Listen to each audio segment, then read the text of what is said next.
Hi hello, ജിത്തൂസ് ടൈമിലേക്ക് ഏവർക്കും സ്വാഗതം.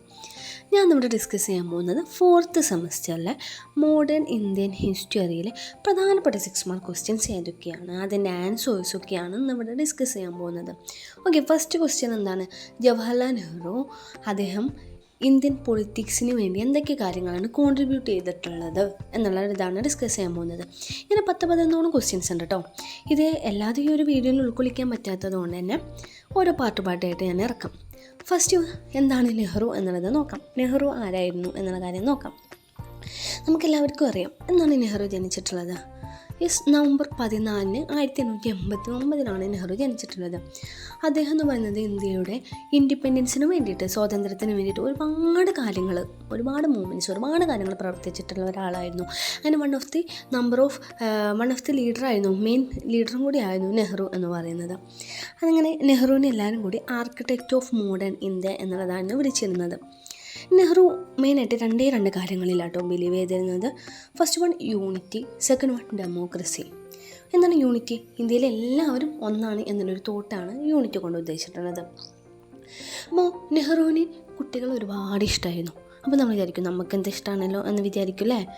അല്ല, നെഹ്റുവിന് കുട്ടികളെ ഇഷ്ടമായിരുന്നു. നോട്ട് ദി പോയിൻറ്റ്, കുട്ടികൾക്കും നെഹ്റുവിന് ഇഷ്ടമായിരുന്നു. ദേ ലൗഡ് ഹിം ടു എന്നാണ് പറയുന്നത്. കുട്ടികൾക്ക് നെഹ്റുവിനോട് ഒരുപാട് ഇഷ്ടമായിരുന്നു. അങ്ങനെ ഇഷ്ടമായിട്ട് വെറുതെ വീട്ടിലിരുന്ന ഒരാളും കൂടി അല്ലായിരുന്നു നെഹ്റു. കുട്ടികളെ ഇഷ്ടമാണെങ്കിലും കുട്ടികളുടെ പഠനത്തിന് വേണ്ടി, സ്റ്റഡിക്ക് വേണ്ടിയിട്ട് ഒരുപാട് കാര്യങ്ങൾ പ്രവർത്തിച്ചിട്ടുള്ള ഒരാളായിരുന്നു നെഹ്റു. അതുകൊണ്ട് തന്നെ നെഹ്റുവിൻ്റെ ബർത്ത്ഡേ എന്നാൽ നമുക്കറിയാം നവംബർ 14. കുട്ടികൾക്ക് നെഹ്റുവിനെ ഇഷ്ടമാണ്, നെഹ്റുവിന് കുട്ടികളെ ഇഷ്ടമാണ്. കുട്ടികൾക്ക് വേണ്ടി ഒരുപാട് കാര്യങ്ങൾ പ്രവർത്തിക്കുകയും ചെയ്തു.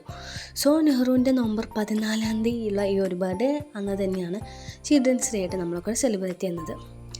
ഈ ഒരു ചിൽഡ്രൻസ് ഡേ നമ്മൾ അന്ന് സെലിബ്രേറ്റ് ചെയ്യുന്നു. ഓക്കെ, കുട്ടികളെ നെഹ്റുവിനെ ഇഷ്ടത്തോടെ വിളിച്ചിരുന്നൊരു പേരുണ്ടായിരുന്നു.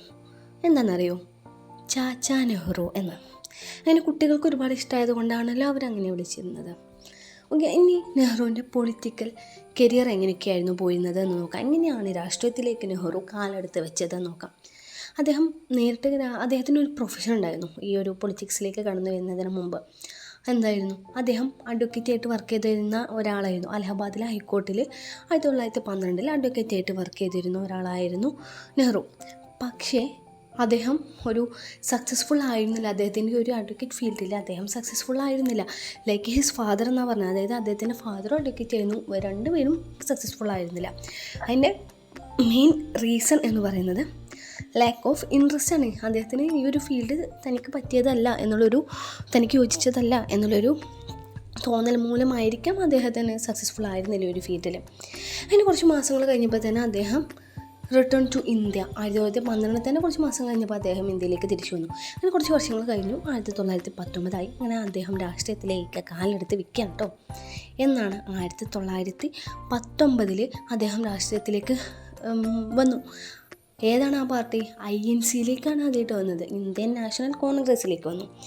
അങ്ങനെ അദ്ദേഹം ഇന്ത്യയുടെ ഇൻഡിപെൻഡൻസിന് വേണ്ടിയിട്ട് ഒരുപാട് കാര്യങ്ങൾ പ്രവർത്തിച്ചു.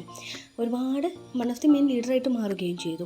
അതുകൊണ്ട് തന്നെ ഇന്ത്യക്ക് സ്വാതന്ത്ര്യം ലഭിച്ചപ്പോൾ 1947 സ്വാതന്ത്ര്യം ലഭിച്ചപ്പോൾ ഫസ്റ്റ് പ്രൈം മിനിസ്റ്ററായിട്ട് എല്ലാവരും കൂടി അന്ന് സെലക്ട് ചെയ്തിട്ടുള്ള ഒരാളും കൂടി ആയിരുന്നു നമ്മുടെ ജവഹർലാൽ നെഹ്റു. ഓക്കെ, ഇനി അദ്ദേഹത്തിൻ്റെ പൊളിറ്റിക്കൽ ഐഡിയോളജികൾ ഏതൊക്കെയാണ് എന്നുള്ളത് നമുക്ക് നോക്കാം.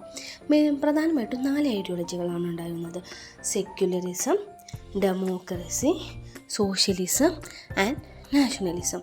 അതിൽ ഫസ്റ്റ് വൺ എന്താണ് സെക്യുലറിസം എന്നുള്ളത് നമുക്ക് നോക്കാം.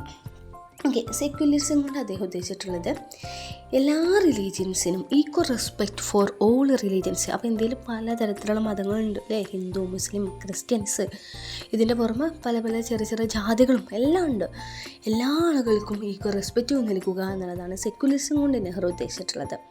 അങ്ങനെ അദ്ദേഹത്തിൻ്റെ ഈ ഒരു സെക്യുലറിസം എന്നുള്ള ഒരു കൺസെപ്റ്റ് അദ്ദേഹം 4 ആസ്പെക്ട്സ് ഓഫ് ഫോളോസ് എന്നാണ് പറയുന്നത്. ഏതായാലും ഫസ്റ്റ് വൺ റിലീജിയസ് ഫ്രീഡം. ഇഷ്ടമുള്ള മതം നമുക്ക് സ്വീകരിക്കും, അതിനുള്ളൊരു ഫ്രീഡം, അതിനുള്ള സ്വാതന്ത്ര്യം നമ്മുടെ ഇന്ത്യയിലുണ്ട് എന്നുള്ളൊരു കൺസെപ്റ്റും കൂടി സെക്യുലറിസം കൊണ്ട് ഉദ്ദേശിച്ചിട്ടു. പിന്നെ neutrality of the state in religious matters, secularism in social life, attitude of mind. ഈ 4 കാര്യങ്ങളാണത്.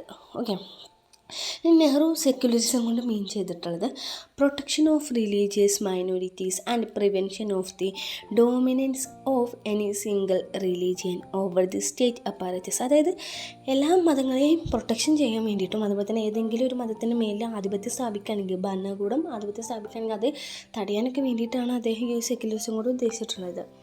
ഓക്കെ, നെക്സ്റ്റ് അദ്ദേഹത്തിൻ്റെ ഒരു ഐഡിയോളജിയാണ് ഡെമോക്രസി.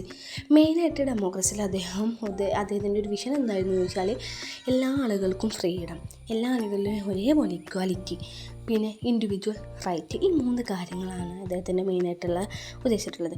നെഹ്റുവിന് 2 അപ്രോച്ച് ഉണ്ട്. ഫസ്റ്റാണ് പാർലമെൻ്ററി സിസ്റ്റം. ഈ പാർലമെൻ്ററി സിസ്റ്റം കൊണ്ട് ഉദ്ദേശിച്ചിട്ടുള്ളത് പൊളിറ്റിക്സിൽ എല്ലാ ആളുകളുടെയും പാർട്ടിസിപ്പേഷന് എന്ത് ചെയ്യുക, എൻകറേജ് ചെയ്യുക, എല്ലാ ആളുകളെയും പാർട്ടിസിപ്പേഷൻ വരുത്തുക. രണ്ടാമത്തേത് എന്താണ്, പ്രൊട്ടക്ഷൻ ഓഫ് സിവിൽ ലിബർട്ടീസ്. എന്താണ്, എല്ലാ ആളുകൾക്കും ഫ്രീഡം ഓഫ് സ്പീച്ച്, എക്സ്പ്രഷൻ, ഇതൊക്കെയാണ് അതുകൊണ്ട് ഉദ്ദേശിച്ചിട്ടുള്ളത്. നെക്സ്റ്റാണ് സോഷ്യലിസം. സോഷ്യലിസം എന്ന് പറഞ്ഞാൽ നമുക്ക് ഏതൊക്കെ എക്കോണമിക്കൽ അറിയാം, ക്യാപിറ്റലിസ്റ്റ്, സോഷ്യലിസ്റ്റ്, മിക്സ്ഡ് എക്കോണമി, ഇതൊക്കെ നമുക്കറിയാം. ഓക്കെ, ക്യാപിറ്റലിസ്റ്റ് എന്ന് പറഞ്ഞാൽ പ്രൈവറ്റ് ആയിട്ടുള്ള ആളുകളുടേതാണ്. സോഷ്യലിസ്റ്റോ പബ്ലിക്. മിക്സ്ഡ് എക്കോണമി അപ്പോൾ എന്തായിരിക്കും, ഈ പബ്ലിക്കും പ്രൈവറ്റും കൂടിയത്. ഓക്കെ, ക്യാപിറ്റലിസം സോഷ്യലിസ്റ്റും കൂടിയിട്ടുള്ളതാണ്. ഈ ഒരു ആശയമാണ് സോഷ്യലിസം കൊണ്ട് അദ്ദേഹം ഉദ്ദേശിച്ചിട്ടുള്ളത്. ഇന്ത്യ എന്ന് പറയുന്നത് മിക്സ്ഡ് എക്കോണമി ആയിരിക്കണം. അത് പബ്ലിക്കും വേണം, പ്രൈവറ്റും വേണം, ഗവൺമെൻറ്റും വേണം, പ്രൈവറ്റ് ആയിട്ടുള്ള ആളുകളും വേണം എന്നുള്ളതാണ് അദ്ദേഹത്തിൻ്റെ ഈ ഒരു സോഷ്യലിസം കൊണ്ട് അദ്ദേഹം ഉദ്ദേശിച്ചിട്ടുള്ളത്. അദ്ദേഹത്തിൻ്റെ മെയിൻ എയിം എന്ന് പറയുന്നത് ഇന്ത്യയിലെ എല്ലാ ജനങ്ങൾക്കും ഇൻഡിപെൻഡൻസ് നൽകുക. അദ്ദേഹം ഈ ഒരു സോഷ്യലിസ്റ്റ് ഐഡിയ ഒക്കെ കൊണ്ട് ഇൻഫ്ലുവൻസ് ആയിട്ടുള്ളത് മാർക്സിസത്തിലൂടെയാണ്. ഓക്കെ, അദ്ദേഹം മെയിനായിട്ട് ഒരു 4 എയിംസാണ് ഈ ഒരു സോഷ്യലിസത്തിലൂടെ ഉദ്ദേശിച്ചിട്ടുള്ളത്. First one economic development. Okay, second one planning കമ്മീഷനെ എസ്റ്റാബ്ലിഷ് ചെയ്യുക. തേർഡ് എന്താണ്, 5 ഇയർ പ്ലാൻസ് ഇൻട്രൊഡ്യൂസ് ചെയ്യാം. എന്താ 5 ഇയർ പ്ലാൻസ്? 12 5 ഇയർ പ്ലാൻസ് ഉണ്ട്, ഇത് ഇൻട്രൊഡ്യൂസ് ചെയ്യാം. പിന്നെ എഡ്യൂക്കേഷൻ ഇൻഇക്വാലിറ്റീസ്, സോഷ്യൽ ഇൻഇക്വാലിറ്റീസ് ഒക്കെ തടയാം. നെക്സ്റ്റ് 4ാമത്തേതാണ് നാഷണലിസം. എന്താണ് നാഷണലിസം? നാഷണലിസം കൊണ്ട് അദ്ദേഹത്തെ ഉദ്ദേശിച്ചത് വേറെ ഒന്നുമല്ല, യൂണിറ്റി ഇൻ ഇന്ത്യ. ഇന്ത്യയിലെ എല്ലാ ആളുകളും ഒന്നാണ്. അതായത് unity and diversity, cultural diversity. അതായത് ഇന്ത്യ എന്ന് പറയുന്നത് ഒരുപാട് ഡൈവേഴ്സിറ്റികൾ നടന്നിട്ടുള്ളതാണ്, വ്യത്യസ്തതകൾ നടന്നിട്ടുള്ളതാണ്.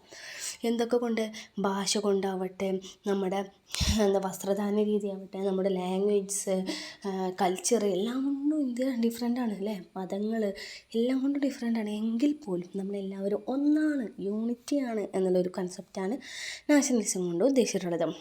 അപ്പോൾ ഈക്വൽ റൈറ്റും ഈക്വൽ ഓപ്പർച്യൂണിറ്റീസും എല്ലാവർക്കും ഒരുപോലെ നൽകണം എന്നുള്ളതും കൂടിയാണ് നെഹ്റുവിൻ്റെ ഒരാശയം. Okay, Nehru nationalism emphasise the importance of working together to build a strong nation. എല്ലാവരും കൂടി, പല വ്യത്യസ്തതകൾ നിറഞ്ഞിട്ടുള്ള ആളുകളാണ് ഇന്ത്യയിൽ നിൽക്കുന്നത് അല്ലേ. ഓരോ സ്റ്റേറ്റിലും ഡിഫറെൻറ്റ് ടൈപ്പ് ഓഫ് ലാംഗ്വേജും കൾച്ചേഴ്സും ഒക്കെ ഉള്ളത്. അങ്ങനെ ഡിഫറെൻ്റ് ആയിട്ടുള്ള ആളുകൾ എല്ലാവരും കൂടി ഒരുമിച്ചിട്ട് ഒരു സ്ട്രോങ് നാഷൻ, ഒരു യൂണിറ്റി ഇൻ ഇന്ത്യ ആക്കാൻ സാധിക്കും എന്നുള്ളതാണ് നെഹ്റു ഉദ്ദേശിക്കുന്നത്. ഇതൊക്കെയാണ് പ്രധാനപ്പെട്ട നെഹ്റുവിൻ്റെ കോൺട്രിബ്യൂഷൻസ്.